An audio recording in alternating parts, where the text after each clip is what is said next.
Yo, what's up guys, it's me Jake here, and today I'm going to be starting somewhat of a new series, but this is going to be a little bit weirder because I'm not doing one series, I'm going to be actually doing 3 in this video. If you don't know what my recent journey is, I'm trying to catch up to every single thing in the Shonen, the weekly Shonen Jump magazine. Before I just say Shonen Jump, there's multiple Shonen Jumps like Jump Square, Jump Plus, so weekly Shonen Jump, I'm trying to catch up to everything in there. And to start that off, I want to start with 3 series I've been really enjoying that have came out recently that I want to talk to you guys about. And now this series is going to be more like weekly or a week and a half, where I'm going to be trying to catch up to the shorter series now. Of course, there's a lot of longer series I have to catch up to. Actually, not really a lot.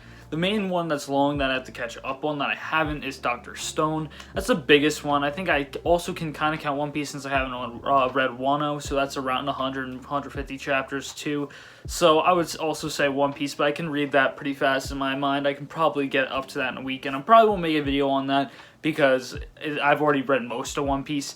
But today I'm going to be talking about 3 series that started in Jump in the past year, a year and a half, that I've been really enjoying, and I want to talk to you guys about, as I think that I should spread these great mangas to you guys, because I know a lot of you guys might have heard this, or might have heard about these series, and might have not heard about these series. But let's just start with the first series. Now, for the first series, I have the Japanese volume for it, and that's going to be Witch Watch. If you watch my last manga haul, you'll probably see that I got Witch Watch. I think it was my last one, or it might have been my one before that. But I got this volume. Witch Watch is great. If you don't know what Witch Watch is, it's a new manga by the mangaka of Astro Lost in Space and Sket Dance, which is Kenta Shinohara, and he really did not miss with the series. I think Witch Watch is a really nice comedy to add to the weekly Shonen Jump magazine. I think it really meshed well with what they're trying to build in Jump, as it has this comedic element that can be episodic, but has an overlaying story, and not only that, it has a power system somewhat, and it can go into a battle shonen at any real time that it wants to, but I definitely don't think it ever will. Of course, I think that it will go into that more overlying storyline as time goes on, because this first volume sold pretty darn well, so I think it's going to be a mainstay. So in my mind, I think this is going to keep getting more and more story-driven as time goes on, and less episodic, but even then, the episodic chapters were really funny, and I really enjoy the comedy inside this series. If you don't know anything about Witch Watch, I'll tell you a little bit of a synopsis as well. Basically, we follow this witch named Nico, and she used to be childhood friends with this ogre named Moi, and after a while, she got so strong as a witch that she had to get sent to this witch's training island, until one day her mom, who is also a witch and has the power to see prophecies, sees that there's danger in Nico's future and sends her back into protection with Moi, as Moi is the ogre and he is now her familiar. And we get to see this kind of episodic life with an underlying story of this prophecy go upon of Moi protecting Nico, and I think it's just a really, really wholesome series, and Nico does have a little bit of a crush on Moi, so you can see how that romance kind of blooms and blossoms, as that is kind of the rom-com element of the series, as Moi doesn't really, he's a stoic type of character, we don't really see much emotion out of Moi, so I don't know about his feelings about Nico, because it really isn't stated anything about him liking Nico back, but it is very much stated that Nico does like Moi. I think that's a really great series that you guys should definitely check out. And not many people talk about Witch Watch, even though it is doing pretty well volume sales wise. I think it's sold around 30k?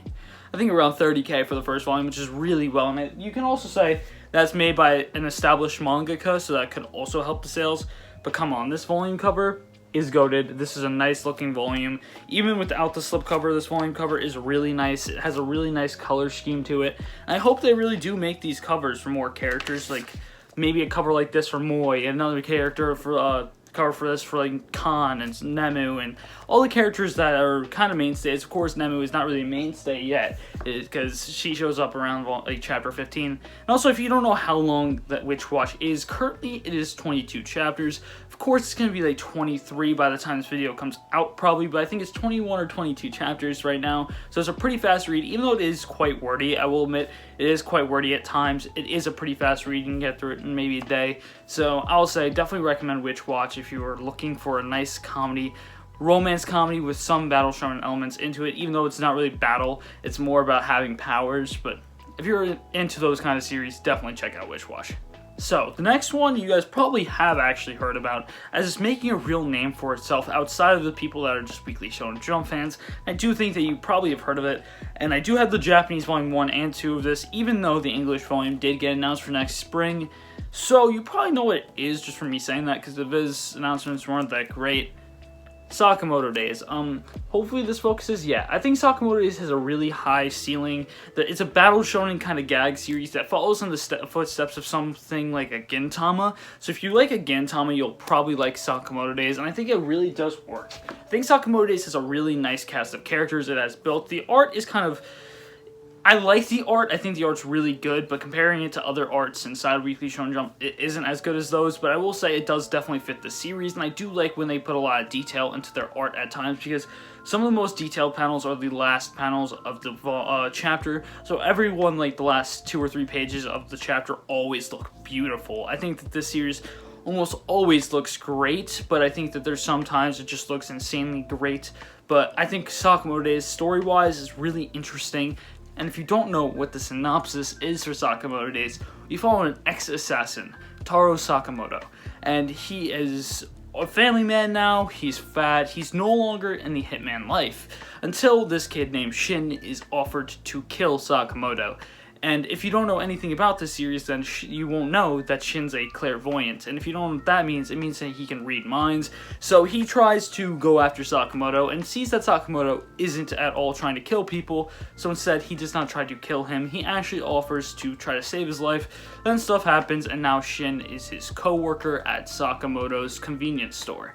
So that's the story of Sakamoto Days. That's the synopsis I'm going to give without spoiling much. And I will say Sakamoto Days has a very high ceiling for a synopsis like that. I think it's a very great series. I think they handle their characters really well, and I like the main cast. It's probably one of my favorite main casts in Shonen Jump right now, and that's hard to say because it only has 31 chapters, and I think it already established that itself as having such an amazing cast. I think Sakamoto Days, amazing battle shonen elements as well. I think that the battle shonen elements are very realistic, but also very over the top at the same time, like ricocheting sniper bullets and stuff like that. It's definitely not realistic, but having those kind of elements of realistic aspects like snipers and guns in a Hitman world is really interesting to see, because we haven't really seen that at all as of recent Shonen Jump. I think we haven't really even seen that at all for a really long time in Shonen, so I'm really happy to see this mix up, and I think Sakamoto Days has a very high ceiling for what it can do in the future, and I definitely recommend Sakamoto Days.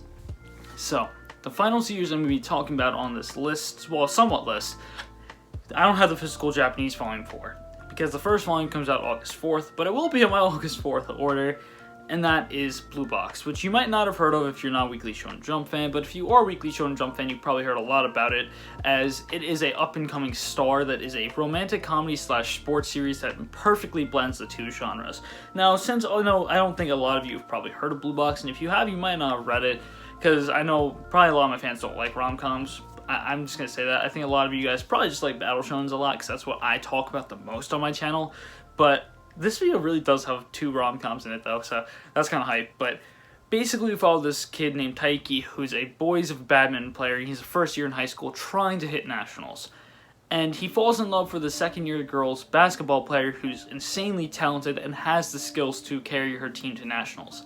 And seeing his relationship with her blossom, and seeing the comedy within the cast around them, and seeing how he tries to improve at his sport so he can watch her at nationals while he plays, is a really interesting concept that we don't really get to see much in Jump. And I don't even think we've seen really any at Jump, because I don't really think we've seen many sports romantic comedy blends in Jump, because there's a weird kind of mix of 2 very drastically different genres, and it does do some of the same aspects of some of the same tropes, I should say, of sports series or rom-com series, but it does not feel forced. It feels very much genuine. It's a very wholesome series, and I think that it does have a high potential, and if it hits that potential, I think it can be really good. Now, I don't think it's going to be one of those series that's going to be like 30 volumes long. I think at most, Blue Box will be 15 to 20. Well, I think Witch Watch and Sakamoto Days has more of a potential to be on the longer side. I think Witch Watch has a really high potential being on the longer side, because